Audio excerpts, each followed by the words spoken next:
What's up, everybody? How you doing? Welcome back to Horror Hangout. I got a movie review for you. It comes out this week, and the movie's called Watcher. Not The Watcher with Keanu Reeves, but just Watcher, like you see down here in the corner of my screen. So this movie came out, or it comes out this week. I got to go watch it on tonight, Monday night, early screening at Alamo. It was pretty cool. The synopsis is pretty simple. It's cut and dry. A serial killer As the serial killer stalks the city, a young actress who just moved to town with her boyfriend notices a mysterious stranger watching her from across the street. The movie is directed by Chloe Okuno, who did one of the parts in VHS 94, which I really like that whole movie. I don't remember exactly what part she did, but that movie is amazing. And it stars Micah Monroe from the It Follows, I believe is who it is, and then a couple other people that I don't recognize but were really great, which was Carl Guzman and Bern Gorman and Madalena Anea. All very, very good actors. This movie,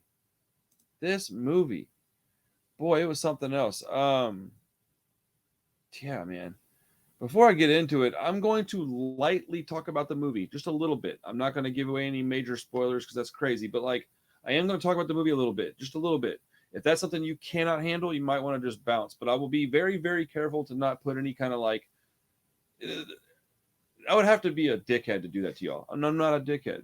Anyways, the movie's about a girl and her like I said, her boyfriend, her husband, or whatever. They go to Romania so he can work. She's an actress and she's got a lot of time on her hands because she, quit what she was doing to move over there with him.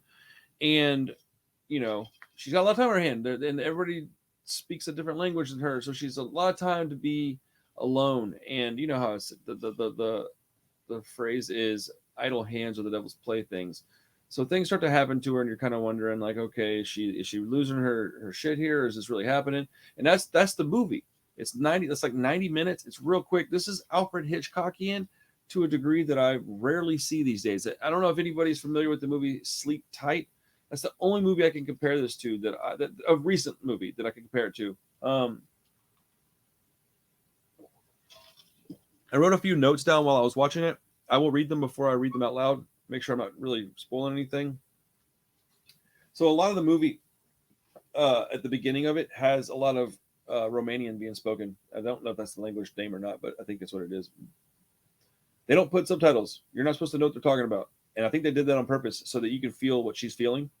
And I like that. I like that a lot. It really it makes you feel kind of lost, and you're kind of like empathetic to her immediately, like right off the bat. One thing I was thinking is that they had a dinner party, and these people were at their house, and it's two couples, so it's four people sitting at a table together, right? And three of them can speak that language, one of them cannot, and the guests are just nonstop talking in that language. I think it's Romanian, right? Anyhow, it's very clear that she's uncomfortable and she can't speak the language. How rude is that? That's how rude. Anyway, sorry. This movie's got absolutely beautiful cinematography. The way that they were able to build tension with this movie is just, I was sweating from word go. The color palette's real muted, and it's kind of a bleak color palette. There's going to be things that I won't recognize that y'all might catch, but I really did think that the cinematography was beautiful. There was a couple of very well timed and earned jump scares. I don't usually get jump scares. They got me a couple of times in this movie because the movie's not really that kind of movie, which is exactly what you're supposed to do. Quality over quantity, people. This is one of those kind of movies. I'm telling you, this is so good. Oh, you know what I hate is when people fake smoke in a movie. You're gonna smoke, just smoke. I hate when they just smoke it or don't. I don't know. I know it's a nitpick, but it drives me nuts, man. At one point, the girl is talking to her neighbor, and I know this is something stupid, but I noticed these little details. Her lipstick, it was immaculate. It was perfect. It was so pretty and well done. I don't know how they got the line so damn straight. It was, I don't know, silly thing for me to really talk about, but I'm not really giving away any plot points, which is nice. I was really worried I was going to. I like the fact that in the movie when she's going through this stuff, and they don't really tell you what's going on. You don't really know what's going on until you know what's going on. I like the fact that, you know how most movies like this, you see the girl talking about, or the person, I don't know why, most of the time I guess it is females, but you see the person talking about, hey, this is happening to me, and nobody else witnesses it, and everybody goes, you're crazy. Well, they were really smart with how this movie was written. That didn't happen in this. The husband is worried about her and he cares, and he takes some responsibility for her feeling this way because he's at work all the time. And whenever a policeman gets involved at some point, he's not just calling her names and being weird. He's like, hey, do you need some help? Can we resolve this? I'm being vague, trust me. Whenever you see this, you'll understand. Uh, Man, the character study in this movie. I don't know if character study is the right word, but the character building in this movie.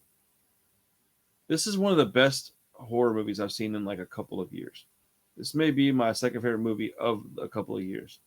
It didn't beat X, but this is a fantastic movie.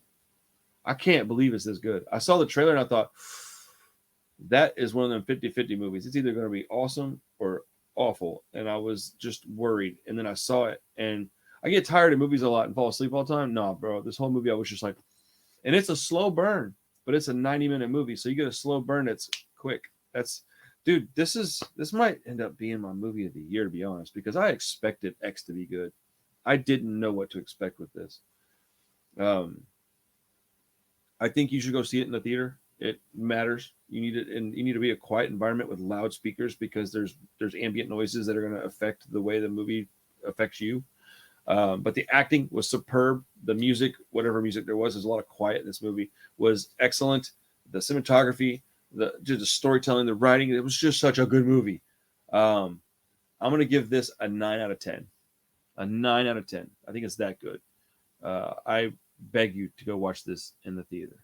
But that's my review for my initial viewing of Watcher. It doesn't need a gore score because it's not that kind of movie. So I didn't do one. What a great movie.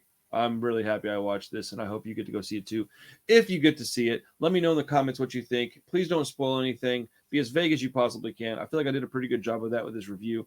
I care about that stuff, and I care about y'all's opinions of my channel because I want this community to grow. So I do my best, and I hope you see that. Anyways, man, go check this movie out. It was a blast. It's probably showing in very few theaters. It's a small, low-budget indie film. But, man, this one is a great whodunit, a great psychological thriller, a great slow burn horror movie. I'm so happy that I watched it. All right, guys, I'm out of here, man. Until next time, take it easy. Peace.